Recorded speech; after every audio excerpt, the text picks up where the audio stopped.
सीताराम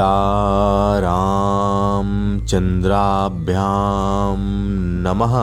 श्रीमद् वाल्मीकि रामायण बालकांड 19वां सर्ग। विश्वामित्र के मुख से श्री राम को साथ ले जाने की मांग सुनकर राजा दशरथ का दुखित एवं मूर्छित होना।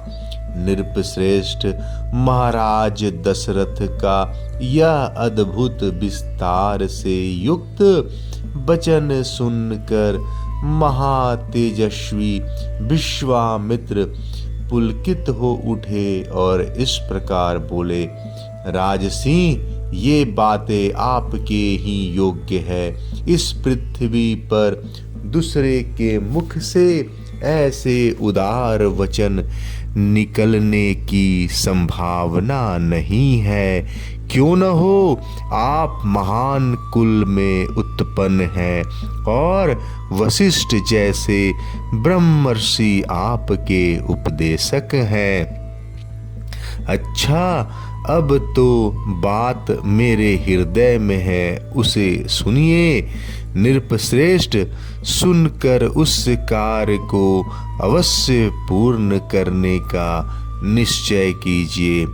आपने मेरा कार्य सिद्ध करने की प्रतिज्ञा की है। इस प्रतिज्ञा को सत्य करके दिखाइए। पुरुष प्रवर, मैं सिद्धि के लिए एक नियम का अनुष्ठान करता हूँ।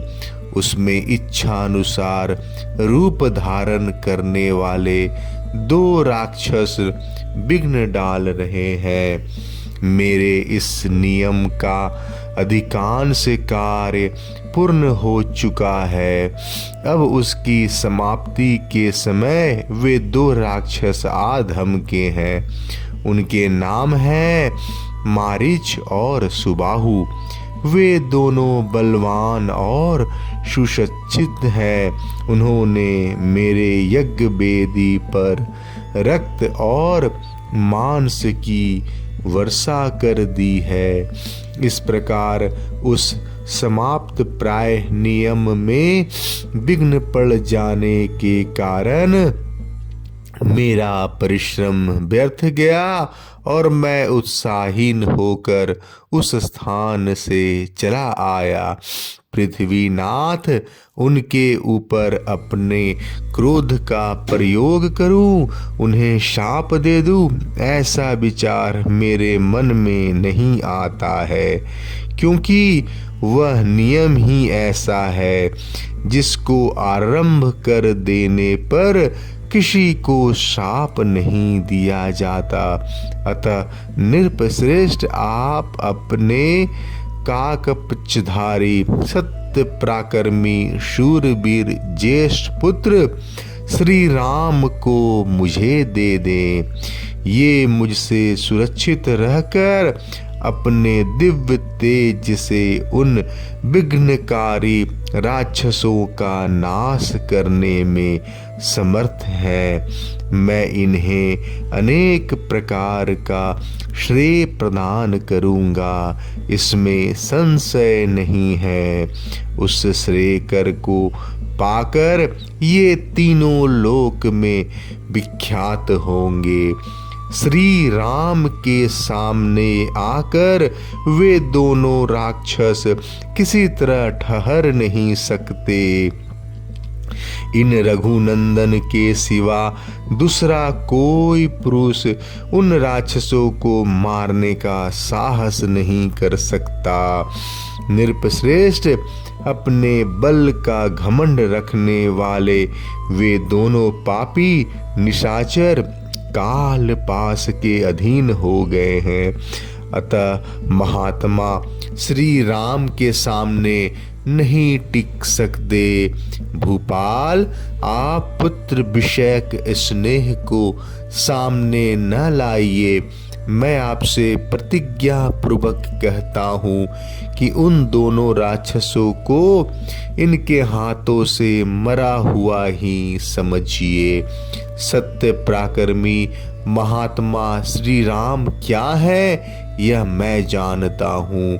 महातेजस्वी वशिष्ठ जी तथा ये अन्य तपस्वी भी जानते हैं। राजेंद्र, यदि आप इस भूमंडल में धर्म लाभ और उत्तम यश को स्थिर देखना चाहते हैं तो श्री राम को मुझे दे दीजिए।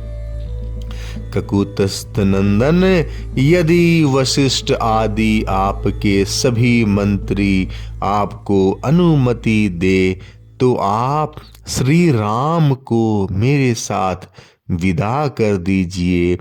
मुझे राम को ले जाना अभिष्ट है।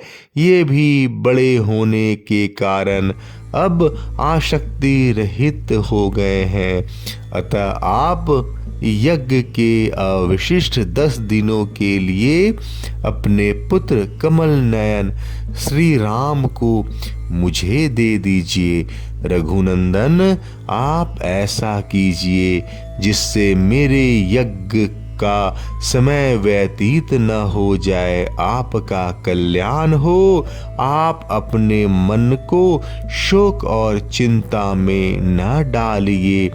यह धर्म और अर्थ से युक्त वचन कहकर धर्मात्मा महातेजस्वी परम बुद्धिमान विश्वामित्र जी चुप हो गए।